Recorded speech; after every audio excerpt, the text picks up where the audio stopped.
আসসালামু আলাইকুম ওয়া রাহমাতুল্লাহি ওয়া বারাকাতুহু। আলহামদুলিল্লাহ, আসসালাতু ওয়াসসালামু আলা রাসূলিল্লাহ।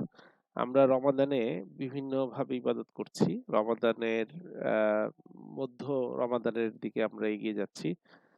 তো দেখা যাচ্ছে রমাদানে আমরা ইবাদত করছি কিন্তু ঠিক স্বাদ উপলব্ধি করছি না অনেকেই আছি। এর কারণ কি?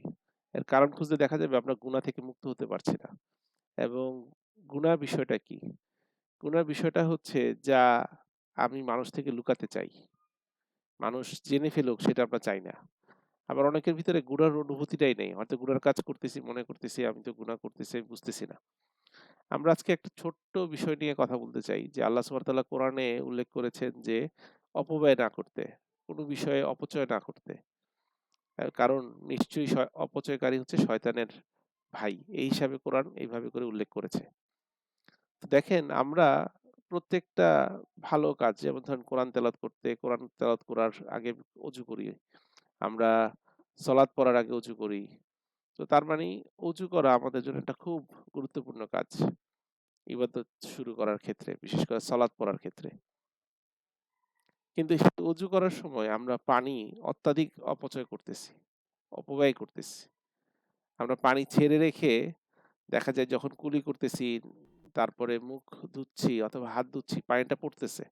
আমরা সেই সময়টা পানিটা বন্ধ রাখতে পারতাম। প্রতিবার পানিটা খুলে অল্প একটু পানি হাতে নিয়ে তারপর অজু করতে পারতাম। রাসূল সাল্লাল্লাহু আলাইহি ওয়াসাল্লাম এই অজুর ব্যাপারে বলছেন, তোমরা যখন অজু করবা তখন খুব সতর্ক থাকবা। তোমরা যদি চলমান পানির ধারার পাশেও থাকো, বহমান নদীর পাশেও থাকো, সেখানে পানি অপচয়ের ব্যাপারে সতর্ক থাকবা। দেখেন ওই সময় হয়তো ট্যাপ ছিল না বা ট্যাপ থাকলেও আমাদের মতন ট্যাপ ছিল না। কিন্তু দেখেন এই ট্যাপের পানিটা ছাড়লে কিন্তু বহমান পানির ধারা। তো সেটার ব্যাপারে আমাদের সচেতন থাকতে হবে। তো দেখেন আমরা কিন্তু প্রতিবার পানি নিয়ে অল্প একটু হাতে নিয়ে দেন আমি হাত ধুলাম।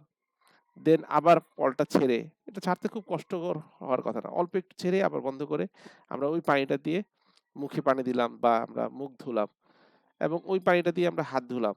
দেখেন প্রতিবার করার সময় আপনি হাতটা ছেড়ে, কলটা ছেড়ে পানিটা নিলেন, আবার কলটা বন্ধ করে রাখলেন। এতে কি হবে? পানির অপচয়টা অনেক কমে যাবে এবং রাসূল সাল্লাল্লাহু আলাইহি ওয়াসাল্লাম খুবই অল্প পানি দিয়ে অজু করতেন এবং আমরা বিভিন্ন ভিডিওতে দেখেছি আমাদের আলেমরা, শায়েখরা অজু করে দেখিয়েছেন যে কত অল্প পানিতে অজু করা সম্ভব। এবং দেখেন আমরা যখন অজু করি তখন কি আমরা এটা মনে অনুভব করি যে আমি যে অজু করতেছি এই জায়গা থেকে আমার গুনাহগুলো ঝরে যাচ্ছে। আমি হাত দিয়ে কত গুনাহ করেছি। এই গুনাহগুলো আল্লাহ মাফ করে দিক। এই গুনাহগুলো ঝরে যাবে ইনশাআল্লাহ। এবং আমার এই অজুর জায়গাটা যেখানে লেগে থাকবে পানিটা, সেই জায়গাটার দেখে সেইখানে একটা চিহ্ন হবে যে যেটা দেখে রাসূল সাল্লাল্লাহু আলাইহি ওয়াসাল্লাম আমাকে আখিরাতে চিনতে পারবেন যে আমি তার উম্মত। তো এই অনুভূতিটা যদি অজু করার সময় আমরা নিয়ে আসতে পারি নিজের অন্তরে, তাইলে অজুটা হবে খুব সুন্দর। পানির অপচয় বন্ধ হবে এবং আমরা আল্লাহর সাথে কানেকশন যে আল্লাহর ইবাদত করার জন্য আমি নিজেকে পবিত্র করছি এবং সেখানে আমার গুনাহগুলো ঝরে যাচ্ছে। মুখে কুলি করছি, আমার মুখ দিয়ে কত অন্যায় করেছি, মিথ্যা কথা বলেছি, সেগুলো আমি ধুয়ে ফেলতেছি। শুধু মুখের ময়লা না, আমার গুনাহগুলো ধুয়ে ফেলতেছি। আমি ইনশাআল্লাহ আর কখনো গুনাহ করব না। আমি তওবা করতেছি। আমি যখন চোখে পানি দিচ্ছি, মুখে পানি দিচ্ছি, তার মানে আমার চোখ দিয়ে যত অন্যায় হইছে, সেগুলো থেকে আমি কানে পানি দিচ্ছি। কানে যত অন্যায় কথা শুনেছি, খারাপ জিনিস শুনেছি, সেগুলো থেকে আমি আল্লাহর কাছে পানা চাচ্ছি। পা ধুচ্ছি, পায়ের গুনাহগুলো চলে যাচ্ছে এবং এই পায়ের এই চিহ্ন দেখে আল্লাহ রাসূল সাল্লাল্লাহু আলাইহি ওয়াসাল্লাম আমাকে চিনবেন। তো এইভাবে করে যখন আমি আস্তে, আস্তে করে পানি নিয়ে অল্প পানি নিয়ে করব এবং এগুলো ভাববো, আমার একটা আধ্যাত্মিকতা তৈরি হবে এবং তখন দেখবেন আপনি যে ইবাদতগুলো করছেন, সেই ইবাদতের মধ্যে আপনি একটা মিষ্টতা অনুভব করবেন। আল্লাহ আমাদেরকে বুঝার তৌফিক দান করুক। সকল প্রকার গুনাহ থেকে মুক্ত থেকে আ সুন্দরভাবে আল্লাহর ইবাদত করার তৌফিক দান করুক এবং আমরা অজুর ব্যাপারে খুব সতর্ক থাকি।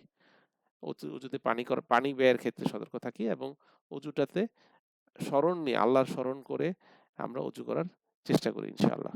আল্লাহ আমাকে তৌফিক দান করুক। আপনাদের সবাইকে তৌফিক দান করুক। আমিন। আসসালামু আলাইকুম ওয়া রাহমাতুল্লাহি ওয়া বারাকাতুহু।